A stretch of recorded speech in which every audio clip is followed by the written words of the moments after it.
You are welcome to Literature Hub 247. This is a free online literature class.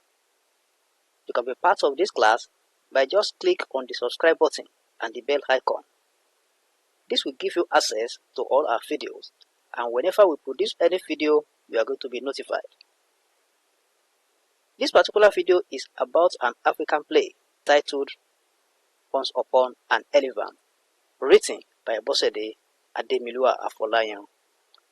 Earlier on this channel, we've discussed the plot summary as well as Act 1 to 12 of the text. This video is just the Acts 13 and 14 of Once Upon an Elephant.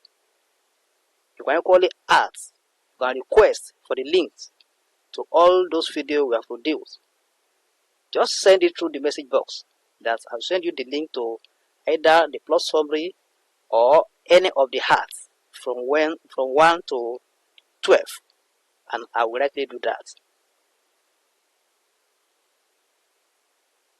This is Act 13. This act takes place in Iyagba's house. Iyale enters with Demoke, while Odekunle carries Desola on his back. Yosola, Dele, Lere, and Yele are also there. You remember, Desola is the girl that was raped by King Ajanaku.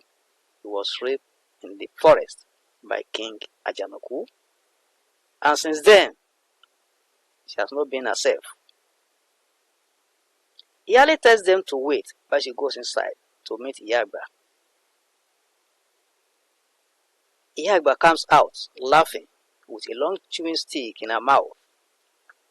She explains to Iyale that she brushes her mouth so that the people will not say she is mad, and her mouth smells as well. She pretends not to see people, and Iyale signals to them to greet Iyagba. They all go down greeting except Desola because she is sick. She's already on the ground. Iyale tells Iyagba that her children are greeting, and she responds that she never gave birth in her life. And remember, Iyagba is childless. She then asks if they have adopted her as Mother Evie. She pretends not to see them, and Demoke begs her. Iyagba frowns at Iyale for bringing the crowd to her. Iyale then begs for pardon and informs Iyagba that there is real trouble in the land and the people need her help.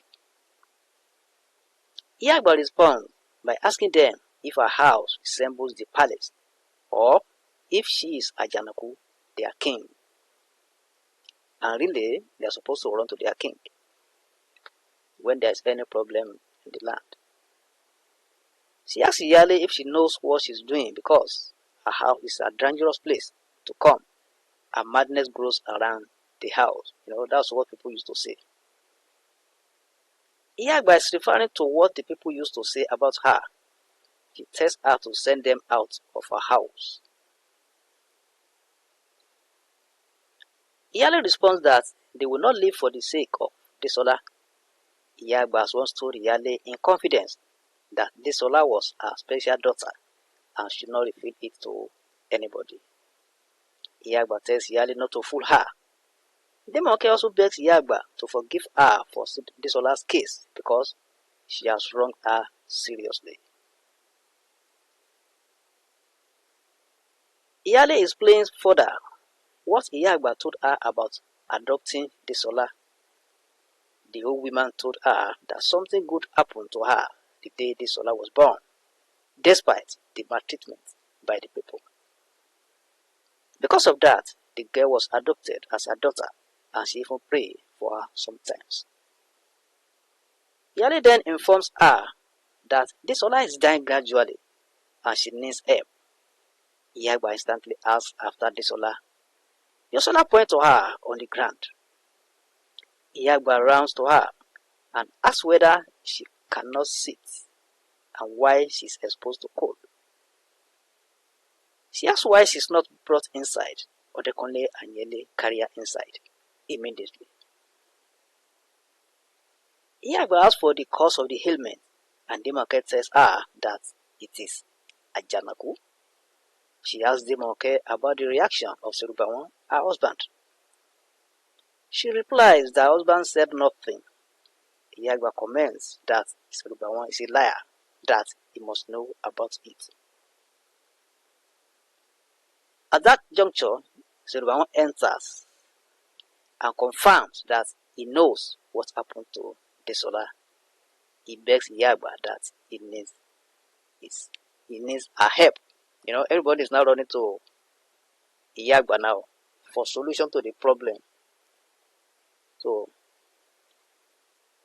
all of them that are saying that Iyagba is insane, Iyagba is mad, they are now running to her for solution to the problem. Demoke is surprised that husband knows what happened to Desola and didn't tell her. She pounces on him and holds him tightly. She later leaves her after appeals from Ojekunle. Iyagba tells Serubawan to call her by her real name. He then calls the old woman Fadike. The woman narrates how Serubawan changed her name from Omo Fadike Adoni to Iyagba, and later to Mad Woman. She explains that Serubawan lied and cheated and changed her name because he wanted to cover up his atrocities. Iyagba explains that she was a respected queen in King Akinjobi's palace. Serubawan then connived with Adebisi, her younger wife, with the support of Demoke, his wife, to lie against her. King Akinjobi believed him because he was his trusted friend and mercy man.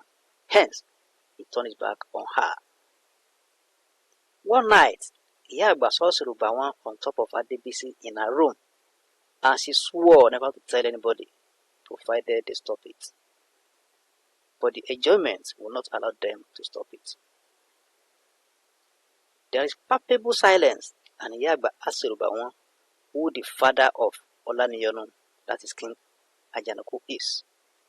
Serubawan answers quietly that he is the one. The truth is coming out gradually. Iyagba explains here the cause of King Akinjobi's ailment. She explains that Akinjobi got the ailment as a result of the mixture of his blood with a bastard child. This is true Serubawan, who shares bed with the king's wife, that is Adebisi. In order to cover the atrocities, they arrange Olaniyonu to come into the bedroom. He sees the nakedness of Iyagba. The old woman was accused of adultery, and Demoke also swore that he saw it happening. Demoke urges Iyagba not to continue with the narrative.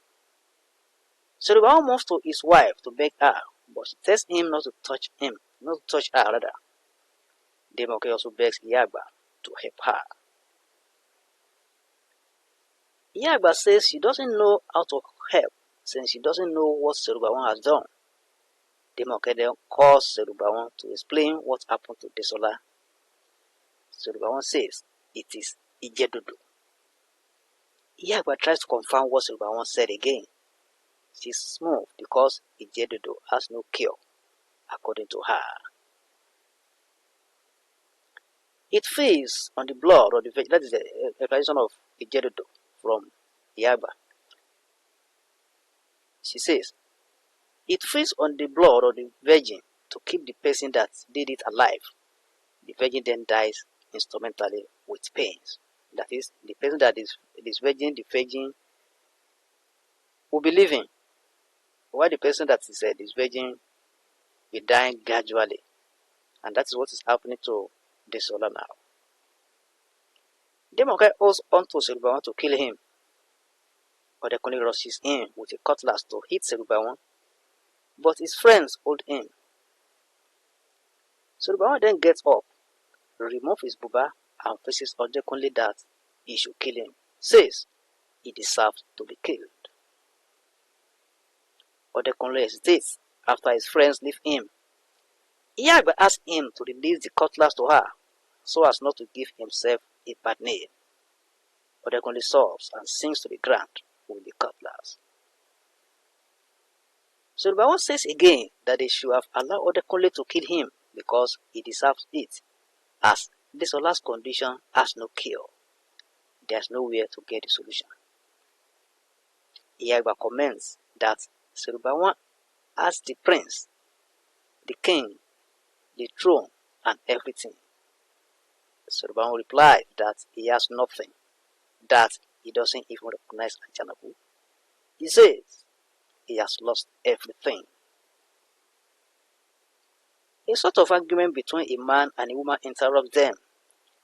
Delane and Omoyeni enter, and the latter announces to Iyagba she has brought Delane. Delane then understands that he is tricked to come there by Omoyeni. Iyagba orders Delane to sit down and ask Omoyeni to repeat what she told her the last time she came to her. Omoyeni looks around, confused and afraid. It is apparent that she is afraid of Sulbawan. Demoke then tells her to forget Sulbawan, that he is nothing. Omoyeni says that Ajanaku threatened her to marry him, that she loves Delane and still loves him. She adds that she gave in to his love advances to protect his parents and Delane. Ajanaku, being a rascal, can do and undo, and nobody can stop him.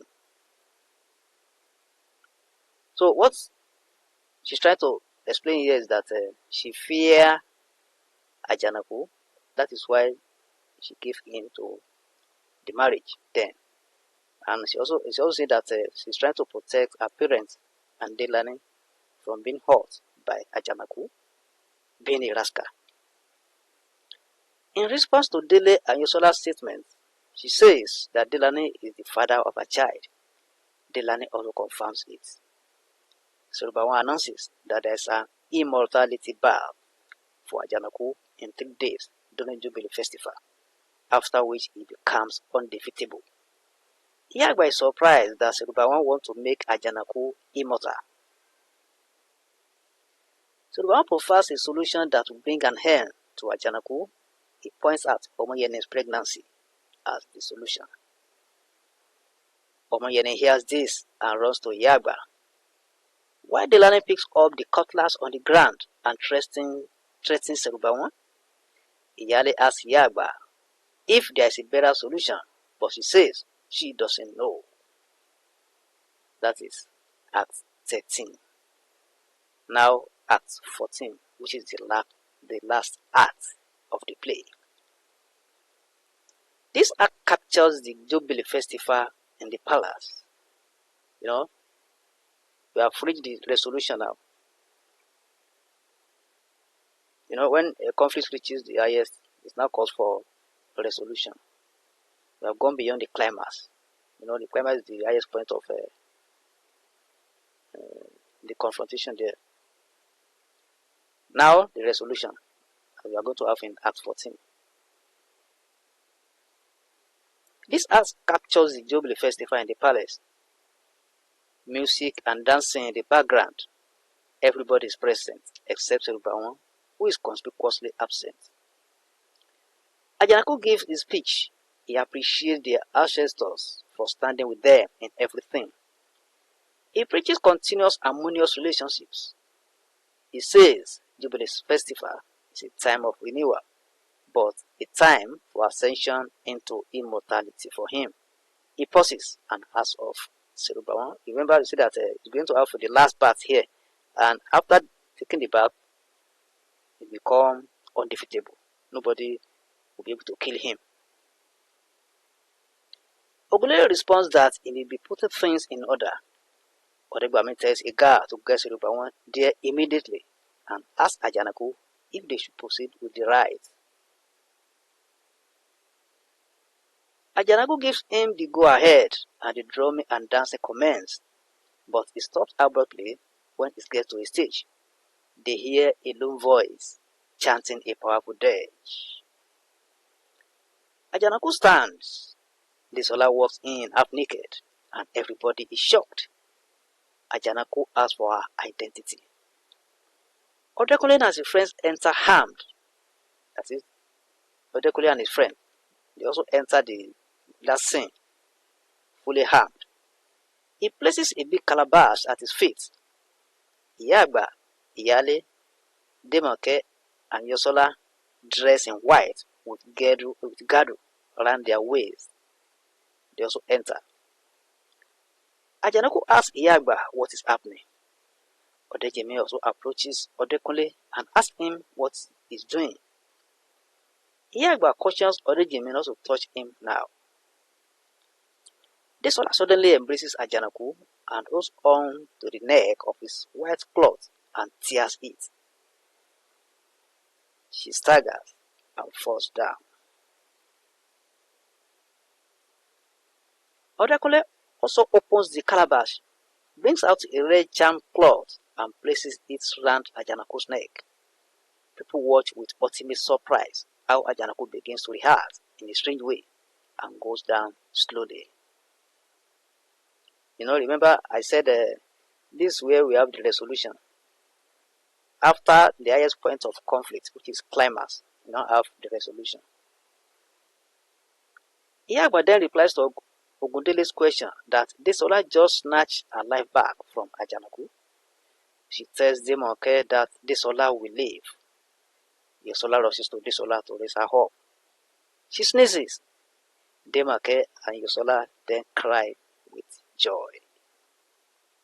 A guard enters, sees Ajanaku on the ground, and goes to him shouting, "My lord, your highness!"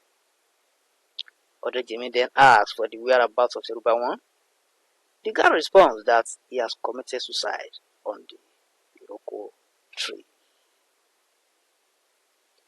Iyagba comments that the way a person lives, the way he dies, and so he be buried. She urges the people to go home as the end has come for Ajanaku. She says the kingmakers will announce the name of the new king when they are ready. Eventually, Omoyeni and Delani are together as husband and wife. Omoyeni suddenly feels a movement in her stomach and announces the coming of the baby. The women quickly form a circle around her to deliver the baby. So that is the end of Once Upon an Elephant, an African play, which is in the WAEC 2026 to 2030 syllabus. Up next is the themes of the play. You can equally request for the link to the theme of the play, because we're still going to discuss the themes, the dramatic techniques, and the characters. So you can equally request for the links to all those videos so that you understand the play very well. So if you are new on this channel, please try and click on the subscribe button and the bell icon. You can also invite your friends to join us, and if you have any question, ask your question. Just send it through the message box there, and the question will be attended to immediately. Thank you, and God bless.